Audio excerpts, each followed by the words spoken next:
ಲಾರಿಜಾನಿ ಹೋದ್ರೋ ಅಥವಾ ಖಮೇನಿ ಹೋದ್ರೋ ಇನ್ಯಾರೋ ಹೋದ್ರೋ ಈ ಒಂದು ವಿಚಾರಗಳಿದೆಯಲ್ಲ, ಯಾರೋ ಮುನ್ನಡೆಸ್ಕೊಂಡು ಹೋಗ್ತಾರೆ ಬಿಡಿ ಅಂತ ಮಾತನಾಡುವುದು ಸುಲಭ ಸರ್. ಇರಾನ್ ಇವತ್ತಿಗೆ ಲಿಟ್ರಲಿ ಒಂದು ರೀತಿಯಲ್ಲಿ ನಾವಿಕನನ್ನು ಕಳೆದುಕೊಂಡಂತಹ, ಕ್ಯಾಪ್ಟನ್ ಕಳೆದುಕೊಂಡಂತಹ ಶಿಫ್ಟ್ ಥರ ಆಗಿದೆಯಾ, ಅದು ಶಿಫ್ಟ್ ಥರ ಆಗಿಬಿಟ್ಟಿದೆಯಾ ಅದು ಅಂತ? ಇಲ್ಲ, ಅವ್ರದ್ದು ಸಿಸ್ಟಮ್ ಏನಂತಂದ್ರೆ ನೋಡು, ಎಲ್ಲ ಸೆಂಟ್ರಲೈಸ್ಡ್ ಕಮಾಂಡ್ ಇತ್ತಂತಂದ್ರೆ ಒಂದು ಸಲ ಆ ಕಮಾಂಡರ್ ಓದ್ ಕೂಡ್ಲೇನೆ ದೆನ್ ಕಮಾಂಡ್ ಅಂಡ್ ಕಂಟ್ರೋಲ್ ದಲ್ಲಿ ಬಹಳಷ್ಟು ಏರ್ಪೇರ್ ಆಗ್ತದೆ. ಬಟ್ ಅವ್ರದ್ದು ಫೈಟಿಂಗ್ ಏನಪ್ಪಾ ಅಂದ್ರೆ ಮಾಡ್ಯೂಲ್ ಏನದಲ್ಲ ಅದು ಏನಪ್ಪಾ ಅಂದ್ರೆ ಡಿಸೆಂಟ್ರಲೈಸ್ ಸಿಸ್ಟಮ್ ಅದ. 31 ಡಿಫ್ರೆಂಟ್ ಯೂನಿಟ್ಸ್, ಅವ್ರದೇ ಆದಂತ independent command. You don't have to wait for ಏನಪ್ಪಾ ಅಂದ್ರೆ ಹೈಯರ್ ಎಚೆಲಾನ್ ಏನಪ್ಪಾ ಪರ್ಮಿಷನ್ಸ್. ಈ ತರ ಅವರು ಮೊದಲಿಂದನೇ ಇದ್ದು, ಮತ್ತೆ ಏನಪ್ಪಾ ಪ್ರತಿಯೊಬ್ಬ ಕಮಾಂಡರ್ ಆಗ್ಲಿ, ಲೀಡರ್ ಆಗ್ಲಿ, ಫಾರಿನ್ ಮಿನಿಸ್ಟರ್ ಆಗ್ಲಿ, ಪ್ರೆಸಿಡೆಂಟ್ ಆಗ್ಲಿ, ಅವ್ರದ್ದು ಏನಪ್ಪಾ ಅಂದ್ರೆ 4 ಸಕ್ಸಸರ್ಸ್ ಮೊದಲೇ ಅಪಾಯಿಂಟ್ಮೆಂಟ್ ಮಾಡಿದ್ದಾರೆ. ಯಾಕಂದ್ರೆ ಅವ್ರಿಗೆ ಗೊತ್ತು ಯುದ್ಧ ರಂಗದಲ್ಲಿ ಯಾರದ್ದು ಪ್ರಾಣಾದರೂ ಹೋಗ್ಬೋದು ಅಂತಿಕೊಂಡು. ಸೊ 4 ಮೆಂಬರ್ಸ್ ಸಕ್ಸಸಿವ್ ಇರ್ಬೇಕಾದ್ರೆ ದಟ್ ಮೀನ್ಸ್ ಅವ್ರದ್ದು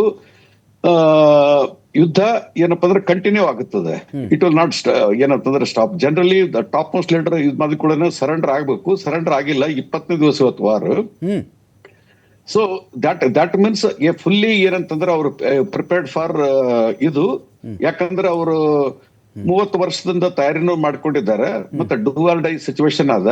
ಅಂಡ್ ಮೋರ್ ಎವರ್ ಅವ್ರದ್ದು 5000 ಇಯರ್ಸ್ ಅಂತ ಸಿವಿಲೈಸೇಷನ್ಸ್ ಏನಂತಂದ್ರೆ ಸಾಯ್ತಾರ ಹೊರತು ಇನ್ನೊಬ್ಬರು ಗುಲಾಮರ್ ಆಗಕ್ ಹೋಗೋದಿಲ್ಲ. ಬಟ್ ಇವ್ರು ಒಂದು ಹೈಪಥೆಟಿಕಲ್ ಸಿಚುವೇಶನ್ ನೋಡೋಣ. ಇಲ್ಲಿರ್ತಕ್ಕಂಥ ಯಾರೇ ಕಮಾಂಡರ್ ಇರ್ಬೋದು, ಯಾರೇ ಏನಂತ ಚೀಫ್ ಇರ್ಬೋದು, ಒಂದ್ ವೇಳೆ ಬೈ ಚಾನ್ಸ್ ರೆಜಿಮ್ ಚೇಂಜ್ ಆಯ್ತು ಅಂತ ತಿಳ್ಕೊ, ಒಬ್ಬ ಪಪ್ಪೆಟ್ ಏನಂತಂದ್ರೆ ಇದನ್ನೇನಪ್ಪ ಅಧಿಕಾರದಲ್ಲಿ ಕೂಡಿಸ್ತಾರೆ, ಇವ್ರನ್ನೆಲ್ಲ ಜೈಲಿಗೆ ಹಾಕ್ಬಿಡ್ತಾರೆ. ಸೊ ಜೈಲಿಗೆ ಹಾಕಿದಾಗ ಅವ್ರ ಕಂಡೀಷನ್ಸ್ ಹೆಂಗಿರ್ತಂದ್ರೆ ಎಲ್ಲದಕ್ಕಿಂತ ವರ್ಸ್ಟ್ ಇರ್ತದೆ. ಅದ್ರ ಬದಲು ಇಲ್ಲಿ ಯುದ್ಧದಲ್ಲಿ ಮಾರ್ಟಿಯರ್ ಆಗಿ ಶಹೀದ್ ಆಗೋದು ಬೆಟರ್ ಅಂತ ಒಂದು ಥಾಟ್ ಪ್ರೊಸೆಸ್ ಬಂದಿರ್ತದೆ. ಬಟ್ ಅವ್ರು they are fighting asymmetric warfare. ಅಂದ್ರೆ ಇವ್ರದ್ದು ಟ್ಯಾಕ್ಟಿಕ್ಸ್, ಸ್ಟ್ರಾಟಜಿ ಅಮೆರಿಕಾಗೆ ಅರ್ಥನೇ ಆಗ್ತಾ ಇಲ್ಲ.